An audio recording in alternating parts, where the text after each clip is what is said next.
L'aventure commença par une mission des plus banales, la routine, le quotidien, l'ordinaire. Il y avait des années que le travail sur le continent antarctique n'était plus l'affaire des intrépides, mais celle des sages organisateurs. On avait tout le matériel qu'il fallait pour lutter contre les inconvénients du climat et de la distance, pour connaître ce qu'on cherchait à savoir, pour assurer aux chercheurs un confort qui eût mérité au moins 3 étoiles, et tout le personnel nécessaire possédant toutes les connaissances indispensables. Quand le vent soufflait trop fort, on s'enfermait et on le laissait souffler. Quand il s'apaisait, on ressortait et chacun faisait ce qu'il avait à faire. On avait découpé sur la carte le continent en tranches de melon, et la mission française implantée de façon permanente à la base Paul-Émile Victor avait découpé sa tranche en petits rectangles et trapèzes qu'elle explorait systématiquement l'un après l'autre.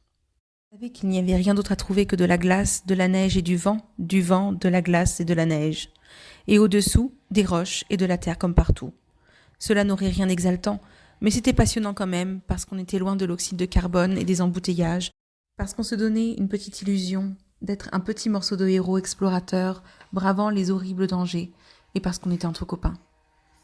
Le groupe venait de terminer l'exploration du trapèze 381. Le dossier était clos. Un double était parti au siège à Paris. Il fallait passer à la suite. Bureaucratiquement, du 381, on aurait dû sauter sur le 382, mais ça ne se passait quand même pas comme ça. Il y avait les circonstances, les impondérables et le besoin d'un minimum de variété. La mission venait justement de recevoir un nouvel appareil de sondage sous-glaciaire, de conception révolutionnaire, et que son constructeur prétendait capable de déceler les moindres détails du sol sous plusieurs kilomètres de glace. Louis Gray, le glaciologue, 37 ans, agrégé de géographie, brûlait de le mettre à l'épreuve en comparant son travail à celui des sondeurs classiques.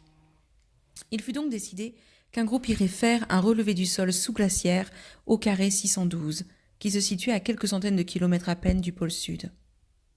En 2 voyages, l'hélicoptère lourd déposa les hommes, leurs véhicules et tout leur matériel sur le lieu d'opération. L'endroit avait déjà été grossièrement sondé par les méthodes et les engins habituels.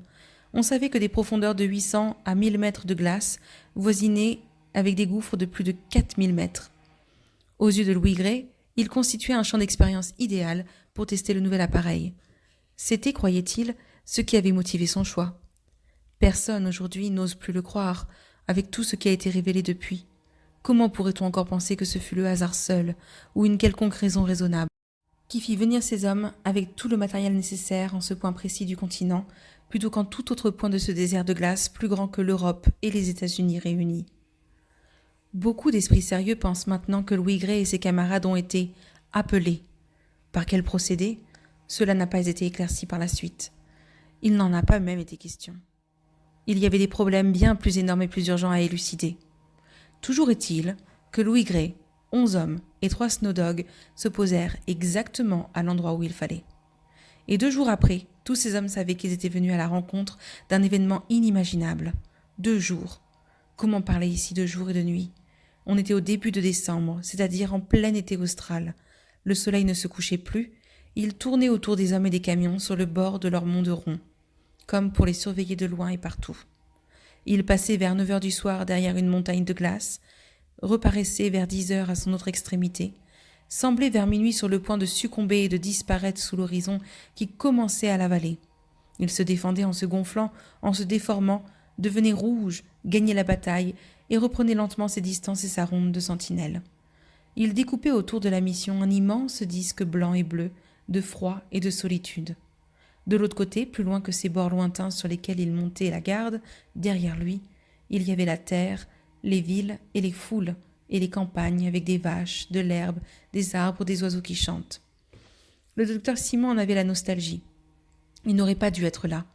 Il achevait un séjour de 3 ans presque ininterrompu dans les différentes bases françaises de l'Antarctique, et il était plus que fatigué. Il aurait dû prendre l'avion pour Sydney. Il était resté, à la demande de son ami Louis Gray, pour accompagner sa mission. Le docteur Jaillon, son remplaçant, étant occupé à la base par une épidémie de rougeole. Cette rougeole était invraisemblable. Il n'y a presque jamais de malades en Antarctique. On dirait que les microbes ont peur du froid. Les médecins n'ont guère à soigner que les accidents. Et parfois les gélures des nouveaux arrivants qui ne savent pas encore s'empêcher d'être prudents. D'autre part, la rougeole a à peu près disparu de la face de la Terre depuis la mise au point du vaccin buccal que tous les nourrissons avalent dans leur premier biberon. Malgré ces évidences, il y avait la rougeole à la base Victor.